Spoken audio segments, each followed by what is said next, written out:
So this is my first video and I'm going to talk about tarot, but the first in my series, because I'm going to do quite a few of them, so prepare yourself. But the first rule of tarot is there are no rules in tarot. This is really important that you as a reader, when you begin your journey, do not get locked into rules, because it's going to hurt you. It's going to make you feel you're doing things wrong. One of the big ones that everybody says is the deck has to be gifted. It does not have to be gifted. I want you to think on the logic on that. The deck has to be gifted. Does it have some kind of special power that if you actually went on Amazon and got a deck, it would not work for you? Where does this have to be gifted kind of thing come from? So I want you to let that go. That is what people say, to lock you into some kind of rule that is just not true. Then you'll never get a tarot deck. You always have to sit around waiting for someone to buy you one. If you want to start tarot, you start now. Go on Amazon and get a deck, but there are no rules in tarot. Another one, I'm sitting here at my tarot table right now and my decks are laid out all over the place. I do not have any of my decks in little silk package or pouches. So you'll see that it needs to be in an all black silk pouch, or it needs to be red. It needs to be in a wooden box. You know, that's another, you know, it has to be covered. So I want you to let that go as well. My decks are all sitting here exposed at a tarot table. Now I do have certain my statues and my protection and everything. You may want to do that, but even then there's no rule. What if I want to take my deck to Starbucks and do a read over coffee with someone? Do I have to have my crystal here or it won't work? Oh my God, what about the energy around me? Do I have to put us in a protective bubble? Let it go. There are no rules in tarot. It does not matter. It's gonna work whether you wrap it up or not. Now, another thing that some say is that you should sage your deck after every use. If you want to do that, more power to you. However, I personally recommend not to.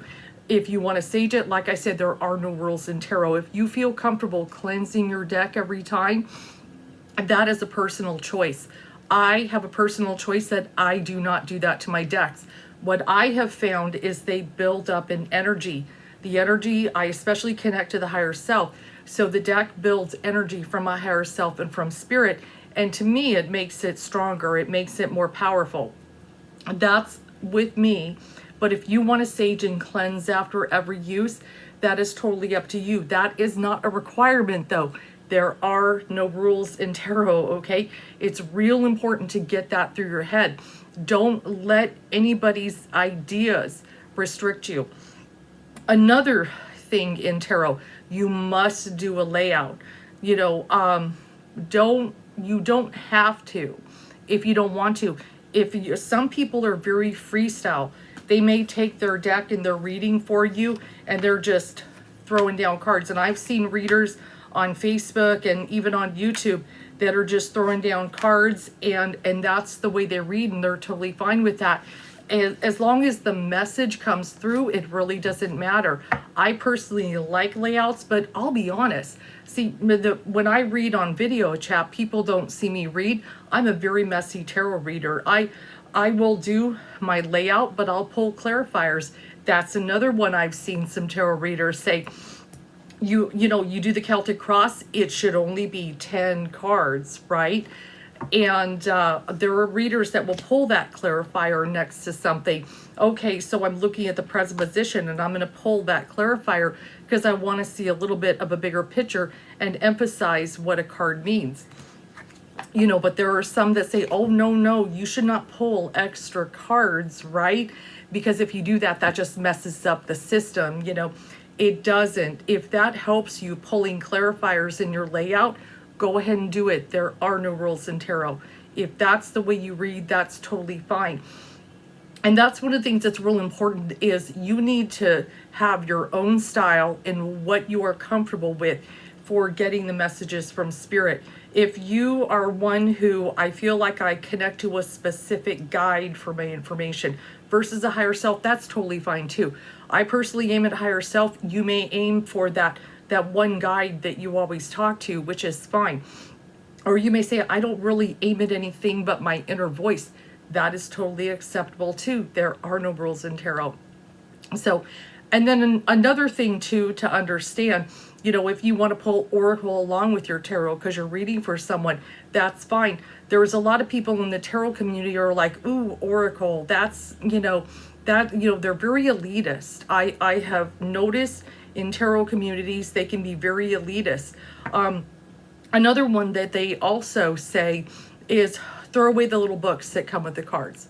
I have heard that many times. The ones who've been reading for 20 years, I know they used to read books, okay? I know they read the little inserts of the little tiny books that come with the wider weight that are like that big, but they're getting more elaborate. You can get some real nice books now.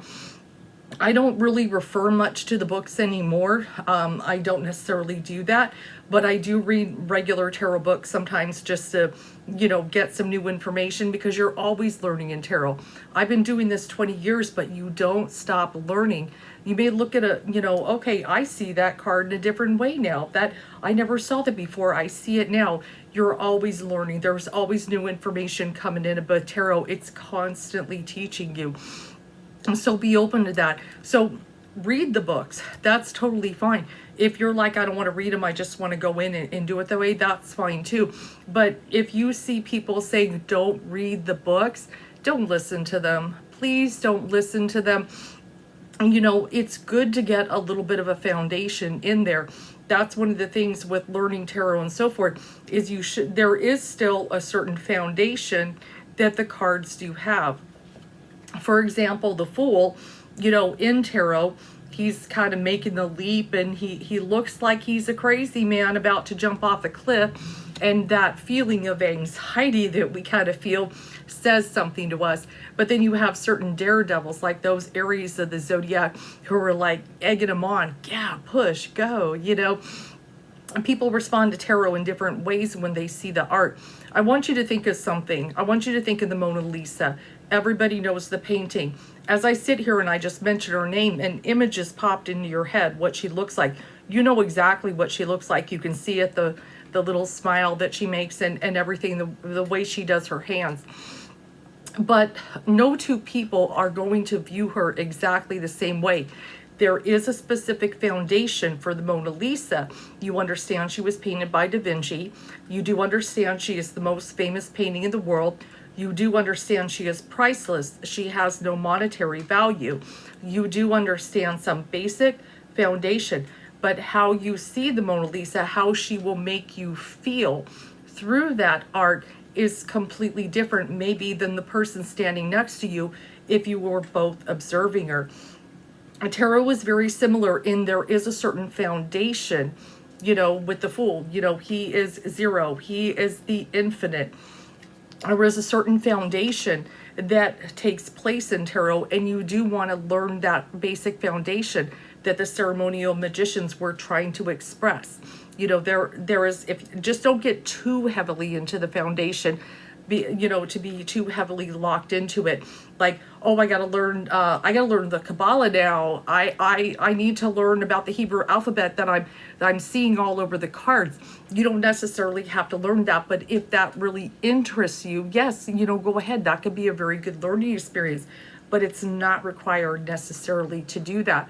But your understanding of certain artistic expression in tarot is going to be different. Now, also another thing is, Rider Waite to start with, it's good to know it because it's that deck that everybody is so used to seeing. It's good to start with it. But if you're turned off by the art and then you don't really feel it and it doesn't really groove with you, you don't have to use the deck. I don't want you to feel that you are required to take that deck on. If you are more comfortable with an angel deck, go with angel. If that more meshes with your personality, that is totally fine. I would stick with a 78 card deck because that's pretty much tarot. If you have additional cards and this and that, it might be straying a little bit more. But definitely that is one of the main lessons, if I could get you to do that, is let go of any kind of fear because of these rules and regulations that these tarot readers have put on themselves. If they want to walk with that kind of system and follow, okay, I can't read death, or I can't do this or that, let that be their rules. The death card doesn't ever mean death. There are some tarot readers that say that. It never means death. It's just change. It's one door closes, another one open. But you know what? It's a death card, okay? Yeah. There are times you got to interpret it as death. There are times, if I'm reading missing person and I'm wondering if someone is dead or alive and I see the death card, there's my answer. One door closes and another one open doesn't really apply in this case. You know what I'm saying?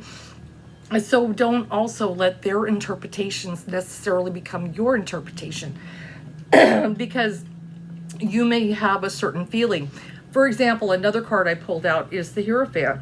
He looks like the Pope. So some people may look at him as rigid spiritual institutions, but another tarot reader may see him as one with spiritual knowledge and a person to go to if they're looking for higher truths.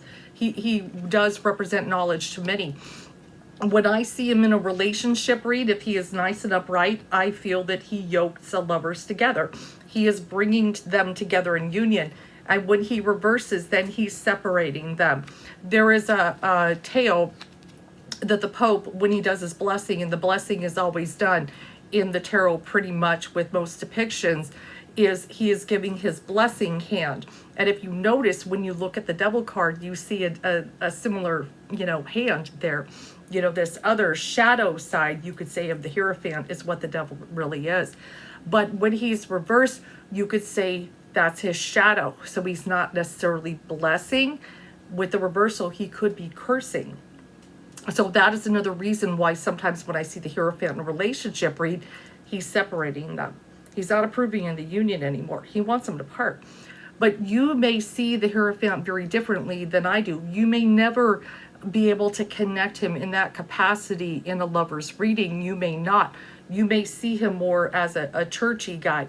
But you could see him even as the shaman. You may see, this wealth of knowledge. If that kind of path is your path, you may see him as some kind of a shaman, somebody leading to the promised land, something like that. Your interpretation and how this art makes you feel is number one above anybody else, even mine. How you are feeling certain things. But you do want to have some kind of relevant foundation of the basics of what maybe tarot was expressing. Just like I told you about the Mona Lisa, the most famous painting in the world, a certain expression. She's obviously female. She's got that smile on her face, like she knows something we don't know. She's very serene and calm. Certain things like that you could say are the foundation of the painting. But how she reaches into your soul, that is a completely different connection. And that's what tarot, that's when the best information and interpretations come, is from that connection. So I'm going to be doing some more videos, especially, but I just want to get that off my chest. That's got to be my number one video. I want you to let go of the rules of tarot that, it has to be read in a certain spot in the house, that they have to be sage, that they have to have crystals setting on them, that they must be packaged, that they must be gifted. All of those rules are a hindrance if you let them lock in here. Then you're going to be scared to use your deck. The death card is never death. All of those things, I want you to let that go, because you will learn so much better once you let go of the fear and the restrictions that people have been trying to place on tarot over the ages. I hope this helps.